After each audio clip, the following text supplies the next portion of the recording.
Hey, what's going on, guys? Jordan here. I'm in the middle of a free video series that is leading up to the opening of my hardcore tracking course. And this free video series is basically showing you how to start getting raw tracks at the source that make mixing really easy.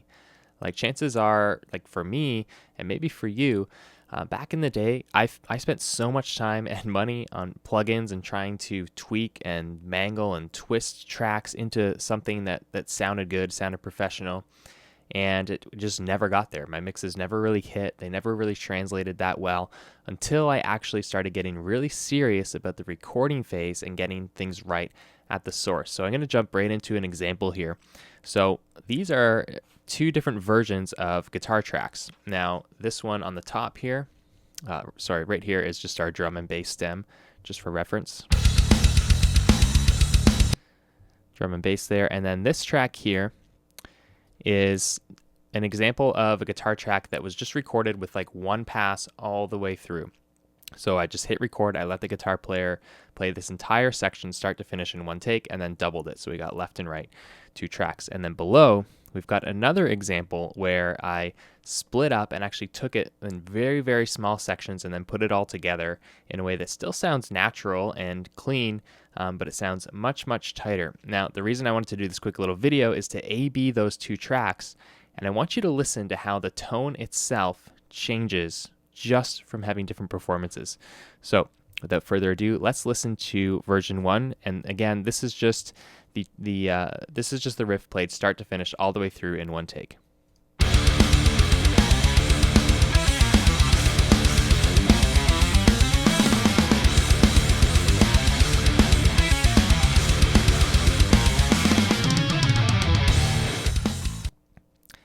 Now check out this alternate version.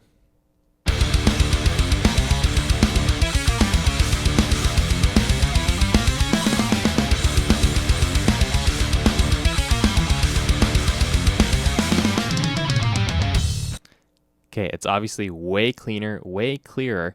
Let's go back and forth a couple more times just quickly here. So here's the old version, and then I'll flip again to the new one.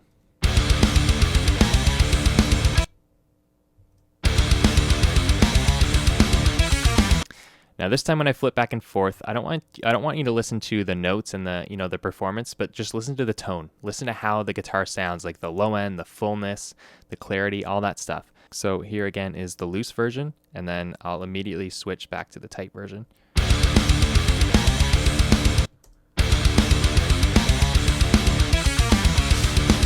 One more time, the loose one and then the tight one.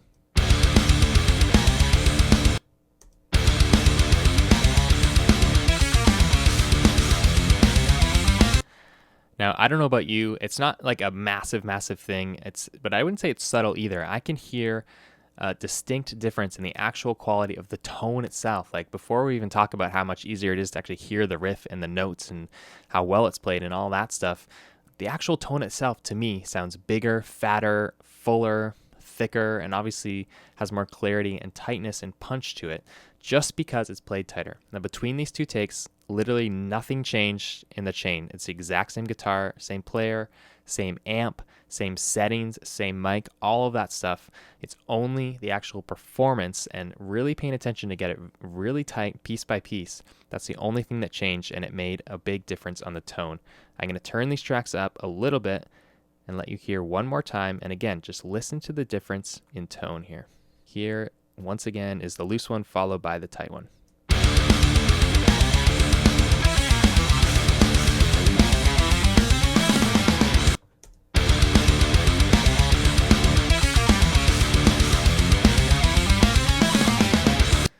Again, that's all just a difference that was made by performance alone and just paying attention to tracking it tightly, getting the best performance we can, no changes at all to the amp.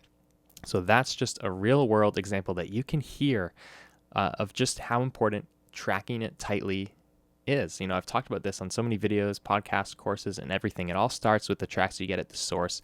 And I can't tell you how many times I get mixes in for critique, and I don't really have any mix notes. All my notes have to do with tracking, and it's just, listen, if you actually tracked this differently or worked on getting tighter performances or actually, made sure this was in tune the whole way through, your mix itself would sound exponentially better. So by the way, if you want to download these exact tracks that what you see on my screen here, I've made these available for you to download and use in your own DAW. So you can do this A/B yourself. You can solo the tracks.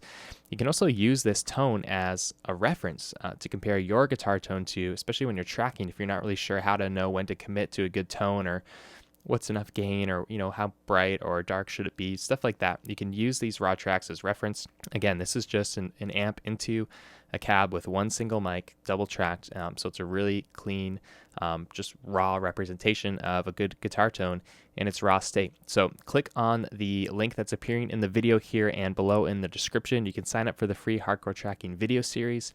There's, in addition to the guitar video that shows you exactly how I tracked this part, so you can actually see in depth how we split up in the studio with the guitar player, how he plays all these individual parts by themselves, and also it shows how I how I mic'd the cab, where I put the mic, which mic it is, and then also the exact 5150 settings on the amp that we had.